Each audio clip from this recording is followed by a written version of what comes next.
Shalom umat Tuhan, GBI Cempaka Mas dimanapun Anda berada saat ini. Kembali kita bersama-sama untuk ibadah online di minggu pagi yang ini. Bapak Ibu, saya berharap kita semua masih dalam tetap keadaan sehat dan terus mengikuti aturan dari pemerintah, berjaga-jaga, pakai masker dan segala macam. Dan saya mengundang kita semua siapkan hati kita saat ini, pagi ini, untuk terima lawatan Tuhan dari pujian penyembahan, untuk terima lawatan Tuhan dari firman. Dan hari ini adalah hari yang diberkati bagi Anda dan saya. Tuhan Yesus memberkati.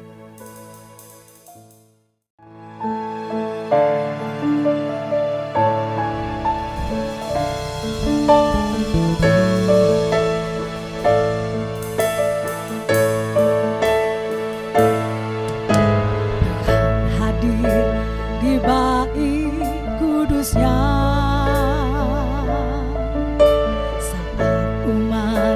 Mencari wajahnya,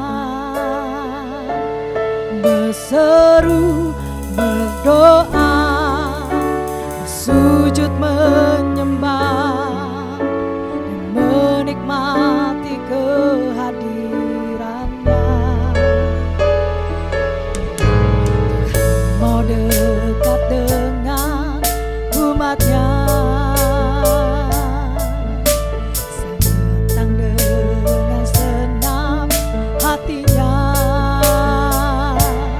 Berseru, berdoa, sujud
Shalom Bapak Ibu Saudara sekalian, mari kita berdoa untuk kita mendengar kebenaran firman Tuhan.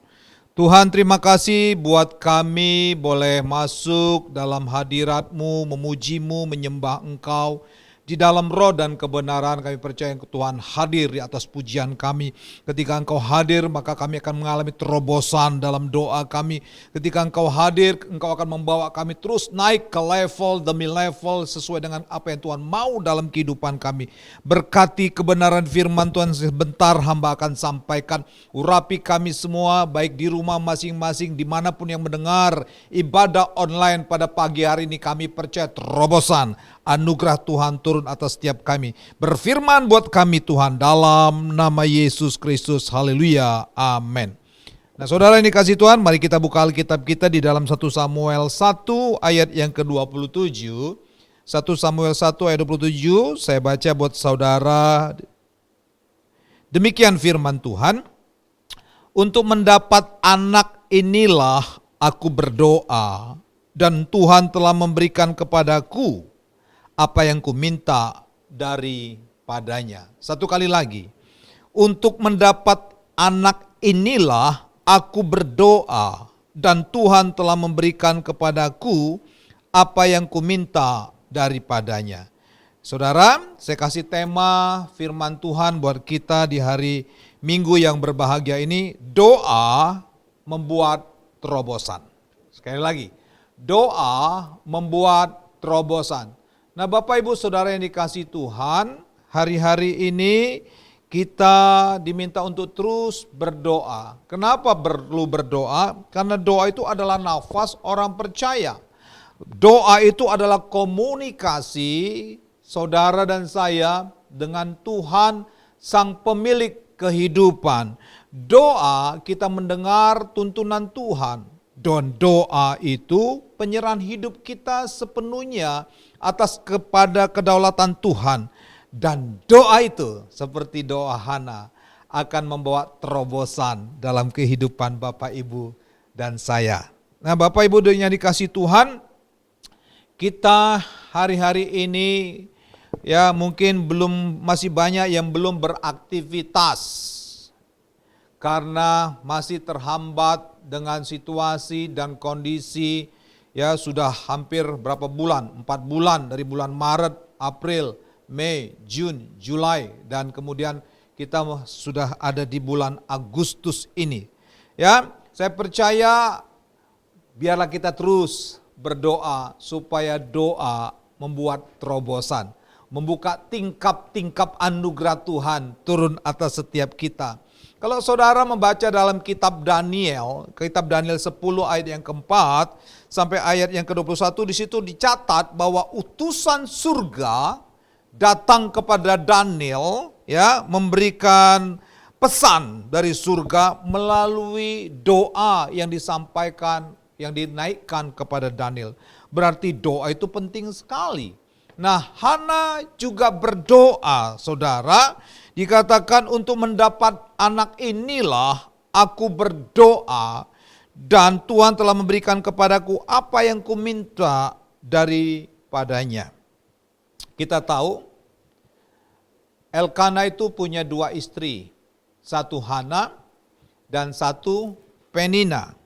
Nah, persoalannya Penina dia rahimnya dibukakan Tuhan, tapi Hana rahimnya tertutup, alias mandul, ya, alias tidak dapat melakukan apapun, ya, artinya Hana dalam kondisi yang tidak mampu untuk berproduktif. Nah, arti Hana itu sendiri adalah menyenangkan, elok, menarik. Satu hal yang sangat luar biasa, meskipun Hana punya persoalan, punya masalah, tapi kehidupannya, karakternya, sifatnya itu menarik. Tuhan izinkan kita menghadapi persoalan, masalah, termasuk COVID-19 sebagai dampaknya, ya ekonomi kita mungkin berpengaruh. Ada yang sudah tidak bekerja lagi, ada pula yang gajinya sudah dipotong. Mungkin engkau hari-hari mengalami rasa stuck, rasa putus asa, rasa tidak mampu lagi. Tapi dengar saudara, ini yang dialami oleh Hana. Dia tidak mampu untuk berproduktif. Tetapi satu hal yang Tuhan suka dengan Hana, sesuai dengan namanya ini, Hana itu adalah orang yang sangat menarik, kemudian juga menyenangkan dan elok. Sifatnya yang Tuhan inginkan. Sekali lagi, apapun yang kau alami, biarlah engkau menyenangkan hati Tuhan. Bapak Ibu Saudara yang dikasihi Tuhan, kalau kita melihat 1 Samuel 1 ayat yang ke-6 dikatakan demikian, tetapi madunya selalu menyakiti hatinya supaya ia gusar, karena Tuhan telah menutupi kandungannya. Lihat, Hana sudah tidak punya anak. Kemudian tidak berhenti di situ saudara, dikatakan madunya suka menyakiti. Terkadang Tuhan izinkan sudah situasi susah, ada orang yang menyakiti hati kita. Kita dibikin gusar sedemikian rupa. Artinya begini, iblis bisa menggunakan seseorang, iblis menggunakan situasi, membuat hati kita gusar, mengecoh kita supaya kita tidak fokus kepada Tuhan.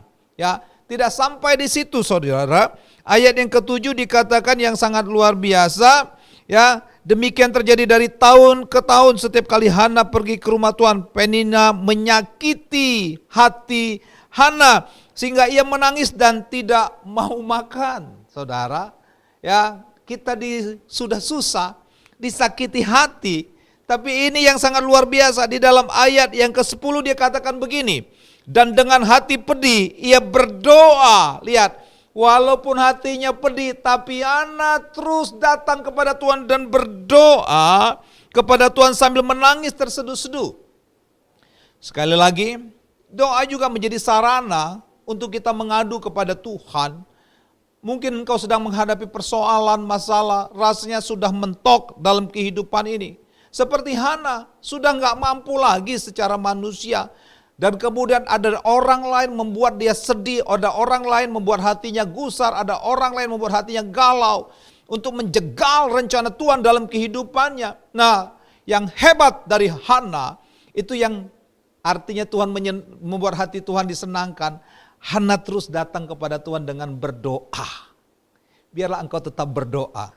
Sekalipun situasinya tidak menyenangkan. Sekalipun situasinya berusaha untuk menjegal engkau. Tapi engkau tetapkan hati seperti Hana untuk tetap berdoa. Hanya dalam doa dia bisa melampiaskan emosinya. Dengan doa dia mencurahkan apa yang ada di dalam hatinya. Dan dengan doa semua masalahnya diserahkan kepada Tuhan. Apa yang kita pelajari melalui Hana dalam berdoa? Sekali lagi, doa membawa terobosan. Saya percaya kalau engkau tetapkan hati untuk berdoa, pasti terobosan terjadi. Ya, praying without ceasing. Tetaplah berdoa. Saudara, yang kita pelajari pertama dari ayat yang ke-11 dikatakan begini. Ayat yang ke-11, kemudian bernasarlah ia, Hana bernasar. Katanya, Tuhan semesta alam, jika sungguh-sungguh engkau memperhatikan sengsara hambamu ini, dan mengingat kepadaku dan tidak melupakan hambamu ini, tetapi memberikan kepada hambamu ini seorang anak laki-laki, maka aku akan memberikan dia kepada Tuhan untuk seumur hidupnya, dan pisau cukur tidak akan menyentuh kepalanya. Yang pertama yang dapat kita pelajari waktu Hana berdoa, yaitu yang pertama, melalui doa kita belajar seperti Hana menyerahkan diri kepada kehendak Tuhan. Sekali lagi saya baca ayat 11. Kemudian bernasarlah ia. Katanya Tuhan semesta alam, jika engkau sungguh-sungguh memperhatikan sengsara hambamu ini, dan mengingat kepadaku dan tidak melupakan hambamu ini, tetapi memberikan kepada hambamu ini seorang anak laki-laki, maka aku memberikan dia kepada Tuhan seumur hidupnya, dan pisau cukur tidak akan menyentuh kepalanya. Hana belajar menyerahkan diri sepenuhnya kepada Tuhan. Dia ikut Tuhan tidak setengah hati. Persoalannya bagaimana dengan kita? Hana punya masalah, bukan hanya sekedar masalah mandul. Dia juga disakiti hati oleh madunya. Dia dijegal, tapi dia tetapkan untuk terus berdoa. Karena dia menyerahkan hidupnya kepada Tuhan. Bahkan dia bernasar, kalau Tuhan izinkan buka rahimnya, anak yang ada di dalam kandungannya ini, walaupun anak itu belum hadir saudara, dia sudah berani menyerahkan anak ini kepada Tuhan. Saudara, kadangkala situasi sudah tertutup seolah-olah, tapi dengarkan ini saudara, kalau engkau belajar di Hana, menyerahkan hidupmu kepada Tuhan, dan Tuhan sangat suka dengan orang yang betul-betul sepenuh hati menyerahkan hidupnya kepada Tuhan, berserah secara total, ya, berserah secara total. Di dalam ayat 20 dikatakan begini saudara, ini yang setelah Hana menyerahkan hidupnya kepada Tuhan, dan Tuhan suka dengan orang yang berani menyerahkan hidupnya kepada Tuhan dengan secara total, ya. Ayat 20 dikatakan, maka setahun kemudian mengandunglah Hana dan melahirkan seorang anak laki-laki. Ia menamai anak itu Samuel, sebab katanya, aku telah memintanya daripada Tuhan. Tuhan akan menjawab setiap orang yang berani menyerahkan hidupnya sepenuhnya kepada Tuhan. Ikut Tuhan, jangan setengah hati. Persoalan selalu ada di kiri kanan kita. Persoalan selalu ada selama kita hidup. Tapi beranikah kita menyerahkan hidup kita di dalam tuntunan dan pimpinan Tuhan yang hebat dan luar biasa, yang tidak bisa diprediksikan oleh siapapun. Tapi percayalah, rancangan Tuhan bagi setiap kita yang berani menyerahkan diri kepada Tuhan, engkau tidak akan dipermalukan Tuhan. Hana rahimnya tertutup, tapi yang sangat luar biasa, Tuhan buka dalam waktu yang sangat indah. Karena kita belajar dari Hana, orang yang suka berdoa seperti Hana ini, artinya orang yang berani menyerahkan hidupnya sepenuhnya kepada Tuhan. Sehingga waktu anaknya ya diberikan Tuhan kepada dia, rahimnya dibukakan dan dia mendapatkan keturunan. Bukan sekedar keturunan, tapi seorang nabi diberikan kepada Hana. Dengar ini, permintaan kita kadangkala terbatas. Tetapi waktu engkau belajar berani menyerahkan diri, permintaanmu di-extend Tuhan. Ada bonus yang sangat luar biasa. Percayalah, dalam situasi yang kritis hari-hari ini, dalam situasi yang sulit hari-hari ini, Tuhan sanggup menjawab lebih dari apa yang sedang Anda doakan. Tuhan sanggup menjawab dari apa yang sebenarnya saudara harapkan. Sebab dia Tuhan, tahu kebutuhanmu. Dia Tuhan, tahu kerinduanmu. Dia Tuhan sangat peduli dengan kehidupan saudara. Sehingga waktu Hana mendapatkan seorang anak, Samuel namanya, lalu Hana menyanyikan pujian pengagungan. Dengar saudara, Hana ini bukan hanya seorang suka berdoa saja, tapi Hana adalah seorang pemuji, suka menyembah Tuhan. Pasal yang kedua dicatat puji-pujian bagi Hana. Nah ini puji-pujian yang sangat luar biasa. Ayat yang ke-6 dikatakan begini dalam pasal 2. Dikatakan Tuhan mematikan dan menghidupkan. Itu pujian daripada Hana. Tuhan mematikan dan menghidupkan. Kenapa pujian ini keluar? Karena Hana mengalami persoalan. Kandungannya tertutup. Tapi waktu Tuhan membuka, tidak ada seorang pun yang sanggup untuk menutupnya. Dikatakan Tuhan mematikan dan menghidupkan. Ya. Kemudian di dalam ayat yang ke-7 dikatakan begini. Tuhan membuat miskin dan membuat kaya. Ia merendahkan dan meninggikan juga. Ayat yang ke-8 dikatakan dalam pujiannya, ia menegakkan orang yang hina dari dalam debu dan mengangkat orang yang miskin dari lumpur untuk mendudukkan dia bersama-sama dengan para bangsawan dan membuat dia memiliki kursi kehormatan. Sebab Tuhan mempunyai alas bumi dan di atasnya ia menaruh daratan. Saudara, Hana belajar menyerahkan diri. Orang yang belajar menyerahkan diri itu adalah orang yang punya pengharapan. Sebab manusia, ya kita manusia semua terbatas dan kita tidak bisa mengandalkan manusia. Tapi waktu engkau berani menyerahkan diri kepada Tuhan, Dia yang tidak terbatas. orang yang hina itu akan ditinggikan Tuhan. Beberapa waktu yang lalu, minggu yang lalu, saya ketemu dengan orang, dia seorang pengangguran, tapi apa yang terjadi saudara? Istrinya dia dan suaminya ini bergumul, kemudian dia dipertemukan Tuhan dengan seseorang. Ya, sebelumnya Tuhan sudah berbicara kepada istrinya, anak Tuhan ini, dikatakan dalam beberapa waktu kemudian, suamimu akan dipertemukan dengan seseorang yang akan mengangkat suamimu dalam posisi yang sangat luar biasa. Dan Tuhan akan memulihkan ekonomimu. Dia pengangguran saudara.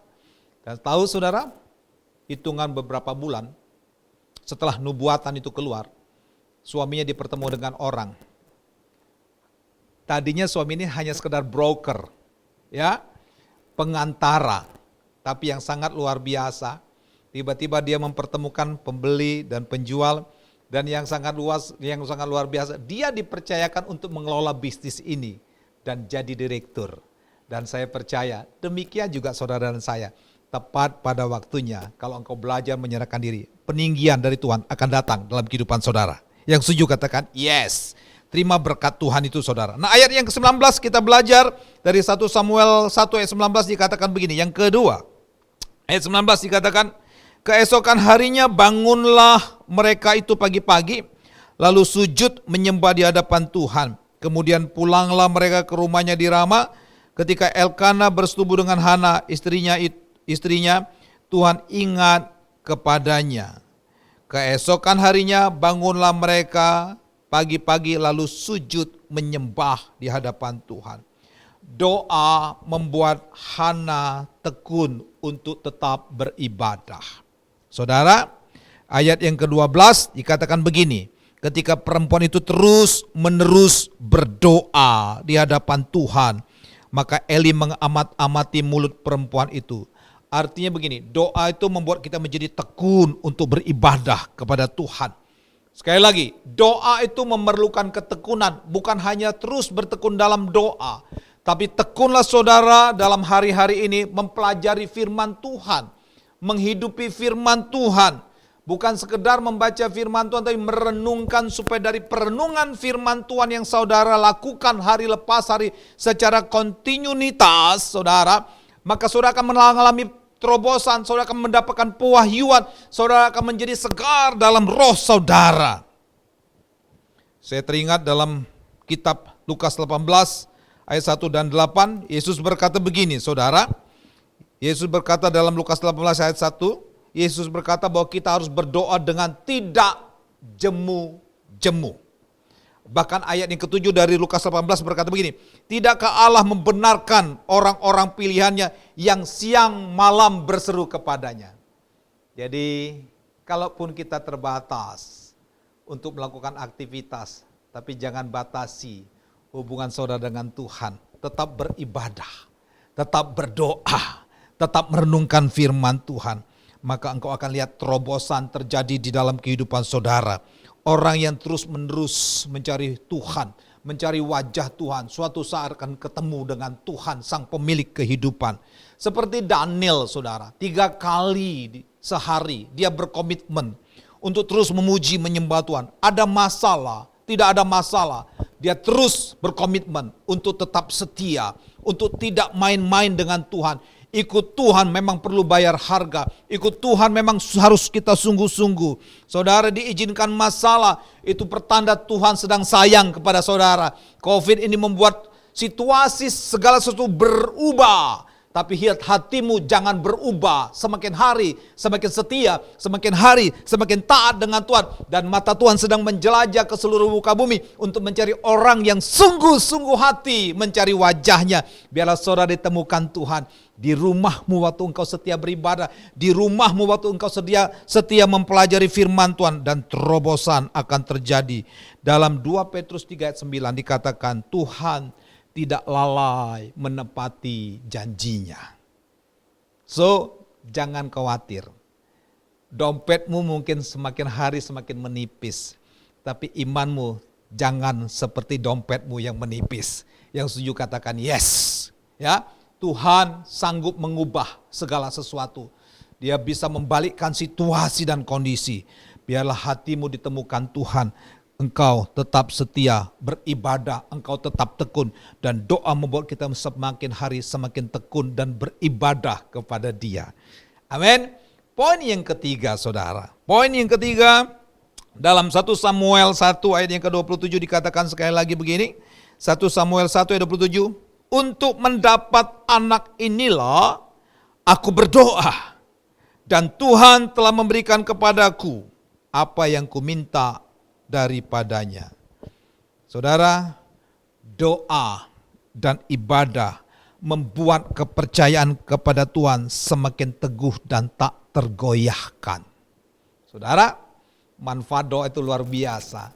Manfaat ibadah itu luar biasa. Membuat engkau semakin teguh, semakin percaya, dan tidak mudah digoyahkan. Sekalipun ada persoalan, sekalipun ada masalah, sekalipun ada tekanan, sekalipun situasi mencekam, dan engkau tetap setia berkata sekali Yesus, tetap Yesus. Betapa luar biasa tekad dan iman Hana untuk mendapat anak inilah. Saudara, Tuhan lihat komitmen. Waktu istri saya divonis permanen mandul oleh dokter, kami tetapkan hati untuk setia, untuk beribadah. Ya, bahkan waktu istri saya belum hamil, teman-teman saya bilang begini, coba pancing, ya, angkat anak. Saya bilang begini, iman saya nggak ada iman mancing, saya harus dapat dari Tuhan. Itu komitmen saya, itu iman saya kepada Tuhan. Saya nggak mau di mungkin ada iman plus begitu ya. Dan saya tidak mau sekali Yesus. Saya percaya akan kebenaran firman Tuhan. Dan puji Tuhan, walaupun menunggunya menurut ukuran manusia agak lama sekali, hampir 12 tahun. Tapi Tuhan kita tidak pernah terlambat. Istri saya hamil saudara, umur 42 tahun. Dan Tuhan buka rahim, sama dengan seperti rahim Hana.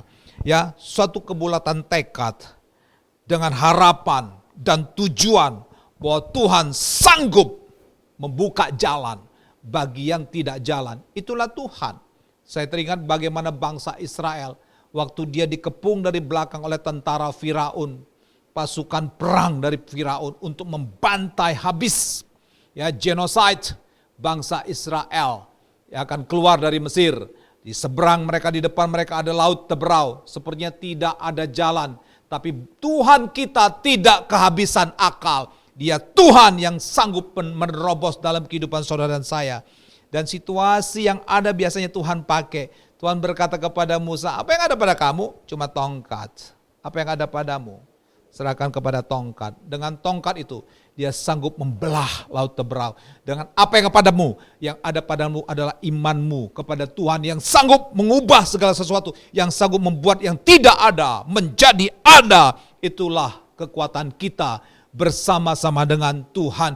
Bilangan 17, tongkat Harun yang tidak punya media tanah ditaruhkan dalam mezbah Tuhan. Dan esok hari tongkat itu bertunas. Bukan hanya bertunas, tapi berbunga. Bukan hanya berbunga, tapi berbuah. Bukan hanya berbuah, tapi berbuah badam yang lebat. Tuhan sanggup menerobos apapun yang terjadi di dalam kehidupan saudara dan saya.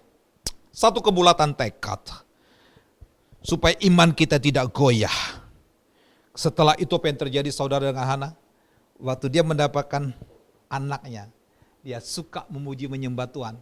Sehingga pasal yang kedua tadi ada pujian yang dinaikkan kepada Tuhan. Ayat yang ke-9 dari pasal 2 dikatakan begini saudara. Langkah kaki orang-orang yang dikasihinya dilindunginya.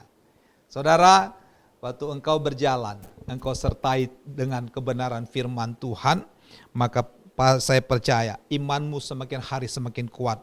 Walaupun engkau menghadapi persoalan. Langkah kaki orang-orang yang dikasihinya. Ya, langkah kaki orang yang dikasihnya dilindunginya. Tapi orang-orang fasik akan mati binasa dalam kegelapan karena orang fasik tidak mengerti rencana Tuhan. Sebab bukan oleh karena kekuatannya sendiri seorang berkuasa. Ayat 10, orang yang berbantah dengan Tuhan akan dihancurkan. Atas mereka ia mengguntur di langit. Tuhan mengadili bumi sampai ke ujung-ujungnya. Yang memberi kekuatan kepada raja yang diangkatnya dan meninggikan tanduk kekuatan orang yang diurapi. Kalau engkau suka berdoa, kalau engkau suka memuji Tuhan, engkau orang yang diurapi. Tandukmu akan ditinggikan oleh Tuhan. Percayalah, terobosan terjadi waktu engkau berdoa. Kesimpulannya, kita belajar dari Hana. Yang pertama, ya, Hana suka berdoa karena demikian artinya Hana menyerahkan diri kepada Tuhan. Orang yang suka berdoa, dia belajar menyerahkan kehendaknya kepada kehendak Tuhan. Bukan kehendak dirinya yang terjadi, tapi dia mengikuti kehendak Tuhan. Seperti doa Yesus di Bukit Getsemani. Dia menyerahkan, kalau boleh cawan ini berlalu daripadaku. Dia menyerahkan. Dan Tuhan tahu yang terbaik buat Hana, buat saudara, buat saya. Yang kedua, ya, doa itu membuat kita semakin hari semakin bertekun. Hari pertama mungkin kita belum dijawab. Setahun mungkin belum dijawab. 2 tahun belum dijawab. 3 tahun, 4 tahun. Terobosan terjadi. Yang terakhir, yang ketiga, membuat iman tidak akan mudah goyah. Situasi hari-hari tidak mendukung, tapi imanmu jangan goyah. Caranya, tetapkan dirimu untuk tetap berdoa. Praying without ceasing. Terus berdoa. Waktu engkau di rumah, bersama dengan keluarga, tetap setia, memuji, menyembah Tuhan. Kita tutup, saudara, firman Tuhan pagi hari ini. Dan sebentar kita akan masuk dalam perjamuan kudus. Saudara, siapkan hatimu di rumah masing-masing. Ya, mungkin engkau tidak ada perjamuan kudus yang asli seperti di gereja, tapi dengan teh atau apapun media, ya, kemudian ada roti. Kita bersekutu dengan Tuhan. Terus sebelumnya kita berdoa terlebih dulu. Bapa, biarlah hati kami terus mengucap syukur, memuji-Mu, mengarahkan hati kami melalui doa. Yang kami tahu, doa itu membuat hati kami semakin hari semakin mengasihi Tuhan. Walaupun kadangkala situasi tidak berubah, tapi hati kami membuat semakin hari semakin melekat dengan Tuhan. Yang kami tahu sebagaimana Hana mengalami persoalan, ya, Tuhan rahimnya tertutup. Situasi hari ini rasanya tertutup, tapi waktu kami berdoa, maka Tuhan memberikan yang terbaik kepada Hana. Demikian juga dengan kami di tempat ini. Engkau sanggup menjamah orang-orang yang sedang melihat ibadah online. Terobosan terjadi dalam ekonomi mereka. Sakit mereka disembuhkan oleh Tuhan. Pintu yang tertutup terbukalah dalam nama Tuhan Yesus. Terima kasih Bapa. Engkau mengalir, menjamah kami melalui media ini Tuhan. Sentuhan kasih-Mu kami butuhkan. Terima kasih Bapa. Terima kasih Tuhan Yesus. Dalam nama Yesus kami berdoa. Mari siapkan hati saudara, hati kita masing-masing untuk kita masuk di dalam perjamuan kudus saudara. Ya, perjamuan kudus ini adalah perjamuan Tuhan sendiri. Betapa sayangnya Tuhan bagi kita semua. Dia rela mati di atas kayu salib 2000 tahun yang lalu. Menyerahkan hidupnya kepada Tuhan. Perjamuan kudus ini perjamuan hanya untuk orang-orang yang sudah dewasa secara usia umur 12 tahun. Mari siapkan hati saudara dan saya di tempat ini. Saudara, mari kita bangkit berdiri. Kita akan masuk dalam perjamuan kudus. Sebab apa yang telah kuteruskan kepadamu telah aku terima dari Tuhan, yaitu bahwa Tuhan Yesus pada malam waktu Ia diserahkan mengambil roti. Kita angkat roti di tangan kanan kita tinggi-tinggi. Dan sesudah itu Ia mengucap syukur atasnya. Ia memecah-mecahkannya dan berkata, inilah tubuhku yang diserahkan bagi kamu. Perbuatlah ini menjadi peringatan akan daku. Bukankah roti yang kita pecah-pecahkan adalah persekutuan dengan tubuh Yesus Kristus yang telah mati 2000 tahun yang lalu. Tubuhnya dipukul, ditendang. Dia menerima kesakitan dari sekujur seluruh tubuhnya. Padahal dosa pemberontakan kita lah yang ditanggungnya. Supaya tubuh kita yang fana ini digantikan dengan tubuhnya yang penuh dengan kemuliaan itu. Inilah tubuh Kristus Yesus. Mari kita makan di dalam nama Yesus Kristus.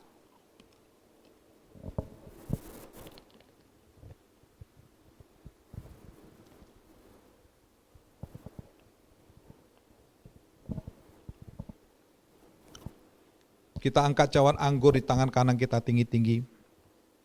Demikian juga yang mengambil cawan sesudah makan lalu berkata, Cawan ini adalah perjanjian baru yang dimeteraikan oleh darahku. Perbuatlah ini setiap kali kamu meminumnya menjadi peringatan akan daku. Bukankah cawan pengucapan syukur yang akan kita ucapkan syukur adalah persekutuan dengan darah Yesus?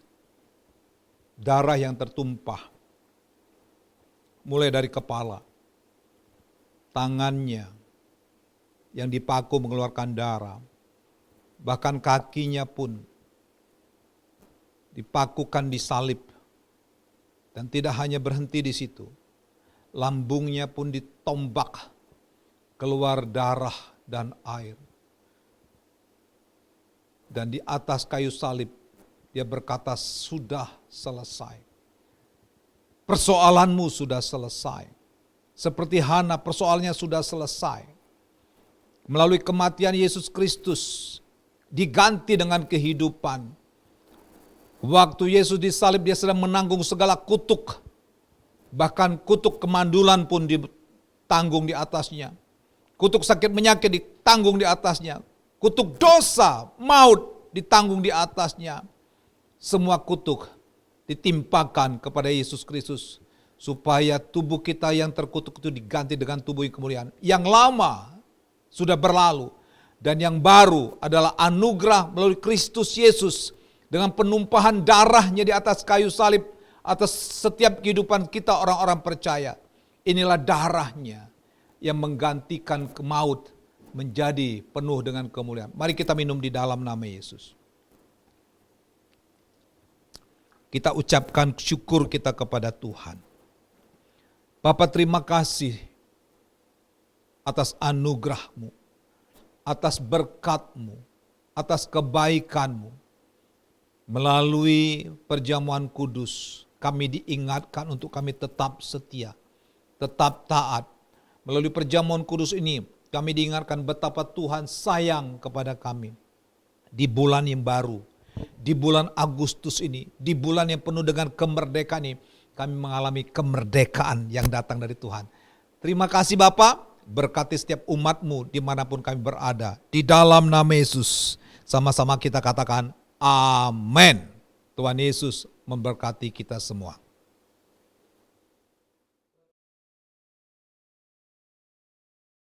Selamat hari Minggu. Saya percaya semua masih mengalami sukacita Roh Kudus. Edisi Voice of Pentecost kali ini akan membahas hidup yang dimotivasi oleh Roh Kudus. Dengan adanya pandemi COVID-19, kehidupan di negara kita dan di seluruh dunia berubah sepenuhnya. Sekarang gereja tidak bisa lagi secara maksimal menemani jemaat dalam pergumulannya secara fisik, sebab semuanya dibatasi oleh penggunaan teknologi untuk berkomunikasi. Di mana dulu kita bisa dengan bebas beribadah di gedung gereja, konseling tatap muka, berdoa bersama dalam rumah doa, sekarang semuanya harus dilakukan secara online. Mungkinkah Tuhan mengizinkan semua hal ini terjadi? Tuhan mengizinkan hal ini untuk terjadi supaya setiap orang mulai memperhatikan kondisi dan pertumbuhan rohani masing-masing. Salah satunya adalah supaya kita bisa menggunakan waktu ini untuk membangun hubungan yang lebih intim dengan Tuhan. Sangat penting bagi kita untuk bisa membedakan arti pengertian dan pengalaman. Memasuki masa yang baru ini, kita harus mengalami Tuhan secara pribadi. Mungkin dulu pengenalan kita akan Tuhan hanya sebatas apa yang dikatakan oleh pembicara, atau apa yang diajarkan oleh guru kom saat kelas. Tetapi sekarang, kita harus berusaha untuk mengalami dan mengerti peran Roh Kudus dalam kehidupan kita secara pribadi. Roh Kudus memiliki berbagai macam peran dalam kehidupan pribadi seseorang. Yang pertama adalah sebagai penolong. Roh Kudus sebagai penolong yang diutus Tuhan kepada kita. Dalam masa-masa seperti ini, kita perlu meminta dan mengandalkan pertolongannya dalam kehidupan kita. Kedua adalah sebagai roh kebenaran. Roh Kudus memimpin kita untuk memahami seluruh kebenaran firman Tuhan. Kita perlu melatih diri kita untuk lebih peka dalam mendengar bimbingan Roh Kudus dalam kehidupan kita. Yang ketiga adalah sebagai penghibur. Roh Kudus memberikan dan memulihkan rasa aman dan nyaman. Bahkan dalam situasi yang tidak memungkinkan bagi akal manusia. Keempat adalah sebagai sumber kuasa. Kisah Para Rasul 1 ayat 8 berkata, Roh Kuduslah yang memberi kita kuasa yang memampukan kita untuk melakukan pekerjaan Tuhan. Kelima adalah memilih dan menentukan peran dalam pelayanan. Roh Kudus bukan hanya memakai, tetapi juga bisa menentukan posisi, lokasi, dan peran seseorang di dalam pelayanan. Contohnya Stefanus dipilih untuk pelayanan meja, Petrus dipilih sebagai rasul, dan saudara juga bisa dipilih oleh Roh Kudus dalam pelayanan di bidang masing-masing. Keenam adalah mengurapi. Pengurapan yang berasal dari Roh Kudus inilah yang akan mengajar orang Kristen dalam setiap pemikiran, keputusan, dan langkah yang diambil. 7. Roh Kudus memberi perintah. Roh Kudus memberi rema dan firman yang harus kita terima sebagai perintah untuk dilaksanakan. Oleh sebab itu, perintah-perintah yang diberikan oleh Roh Kudus selalu membuahkan hasil yang baik bila kita percayai dan kita taati. Yang kedelapan adalah memimpin. Roh Kudus akan memimpin kita masuk ke dalam jalan dan rencana Tuhan atas hidup kita. Pimpinan Roh Kudus akan menciptakan manusia yang tidak lagi hidup untuk dirinya sendiri, melainkan untuk Kristus. Yakobus 4 ayat 8 berkata, "Mendekatlah kepada Allah, maka Ia akan mendekat kepadamu." Hal ini penting khususnya dalam masa-masa yang kita sedang alami saat ini. Inisiatif Tuhan untuk mendekati manusia tidak lagi perlu diragukan. Yohanes 3 ayat 16 berkata, "Karena begitu besar kasih Allah akan dunia ini, sehingga Ia telah mengaruniakan anaknya yang tunggal, supaya setiap orang yang percaya kepadanya tidak binasa, melainkan beroleh hidup yang kekal." Di lain pihak, bagian kita sebagai orang Kristen adalah untuk meresponi panggilannya dan mendekat kepadanya. Sebab sebuah hubungan hanya bisa berkembang melalui frekuensi dan kualitas pertemuan. Dan dua hal inilah yang akan menciptakan hubungan yang intim di antara kita dengan Tuhan. Ketika hubungan yang intim telah dibangun, kita akan dapat lebih mengenal pikiran, perasaan, dan kehendak Tuhan. Pengenalan akan Tuhan bisa diumpamakan sebagai sebuah puzzle yang semakin lama semakin lengkap. Sekali lagi, melalui frekuensi dan kualitas pertemuan kita dengan Tuhan, hubungan kita dengan Dia akan semakin kuat. Orang Kristen khususnya Pentakosta perlu pengalaman rohani dengan Roh Kudus untuk membangun pengenalan akan Tuhan. Pengenalan akan Tuhan tidak akan ada pernah habisnya. Dan itulah sebabnya usaha mengenalnya lewat pergaulan dengan Roh Kudus menjadi keterikatan permanen hingga hari Tuhan itu tiba. Khususnya dalam masa-masa ini, mari kita mengejar Tuhan lebih lagi dan membangun hubungan yang lebih intim dengannya. Alami Roh Kudus setiap hari. Selamat hari Minggu dan Tuhan Yesus memberkati.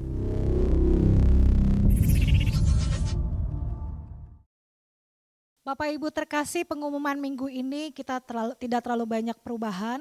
Kita masih menunggu sampai situasi dan kondisi mencukupi atau memadai untuk kita kembali offline. Selama belum ada pengumuman untuk kita kembali beribadah di tempat ini, kita masih beribadah di rumah masing-masing. Tetap jaga kesehatan, pakai masker, jangan lupa cuci tangan dan selalu disiplin menjaga kesehatan. Tuhan Yesus memberkati. Mari kita bersatu di dalam doa. Bapa yang baik yang kami sembah dalam nama Yesus Kristus, terima kasih untuk kesempatan hari ini. Kami umat Tuhan di GB Cempaka Mas masih diberi kesempatan untuk melayani Engkau dalam beribadah Tuhan. Sekalipun kami harus di rumah kami masing-masing, tapi kami merasakan terus hadirat-Mu Tuhan menyertai setiap kami. Pagi hari ini Tuhan kami hendak berdoa syafaat dan kami membawa gembala sidang kami Bapak Insinyur Niko Nyotor Harjo Tuhan dan beserta wakil gembalanya Tuhan. Beri roh yang takut akan Tuhan kepada pemimpin kami ini Tuhan. Bila ada roh pengenalan akan Tuhan dalam pemimpin-pemimpin kami ini Tuhan.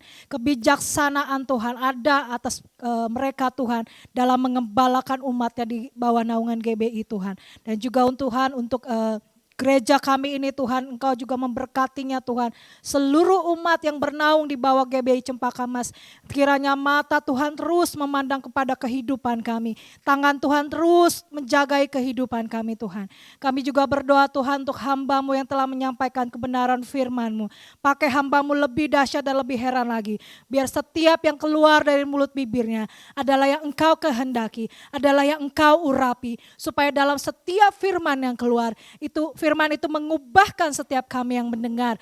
Firman itu mengubahkan Tuhan kehidupan kami. Sehingga ada buah yang manis yang kami hasilkan setiap hari lewat pendengaran firman-Mu. Kami juga berdoa Tuhan untuk bangsa dan negara kami Tuhan. Indonesia Tuhan yang masih terus mengalami pandemik ini Tuhan. Kami bawa di hadapan Engkau Tuhan, bangsa ini Tuhan. Kami percaya kalau Engkau menempatkan kami di tengah-tengah bangsa ini Tuhan. Itu adalah karena kuat kuasa-Mu, ada suatu rencana yang Engkau berikan atas setiap kehidupan kami. Untuk kami bergerak sebagai tentara-tentara Allah di dalam bangsa ini Tuhan. Berdoa Tuhan, menaungi bangsa ini dengan doa-doa kami. Kami minta lawatan Tuhan atas bangsa ini. Kami minta ada pertobatan Tuhan terjadi di masa-masa yang sulit ini. Dan kami percaya siapa yang berlindung kepada Engkau akan diselamatkan. Dan kami telah menyelesaikan ibadah online pagi hari ini. Tuhan, kami meminta biarlah Engkau terus senantiasa menjagai kehidupan umat-Mu dan seluruhnya Tuhan. Dan sebentar kami hendak menerima berkat dari hamba-Mu. Kami mau siapkan hati kami dan kami angkat tangan kami. Haleluya. Bapak Ibu Saudara sekalian, kita sudah selesai ibadah pagi hari ini dan kita akan berjumpa minggu depan. Kita akan berdoa menerima berkat, doa berkat. Saya undang saudara yang ada di rumah bangkit berdiri. Bapa, terima kasih untuk kebenaran firman-Mu untuk perjamuan kudus.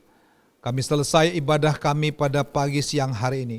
Biarlah anugerah, pertolongan, kasih yang sempurna dari Bapa kami yang sempurna pemilik kehidupan melalui kebenaran firman Tuhan Yesus Kristus itu dan pengurapan Roh Kudus yang memimpin, menuntun, menyertai kami mulai hari ini sampai Raja kehidupan Kristus Yesus menjemput semua kami di awan-awan yang permai, bahkan sampai selama-lamanya. Kami yang diberkati Tuhan sama-sama katakan amin. Tuhan Yesus memberkati saudara, tetap setia kepada Tuhan.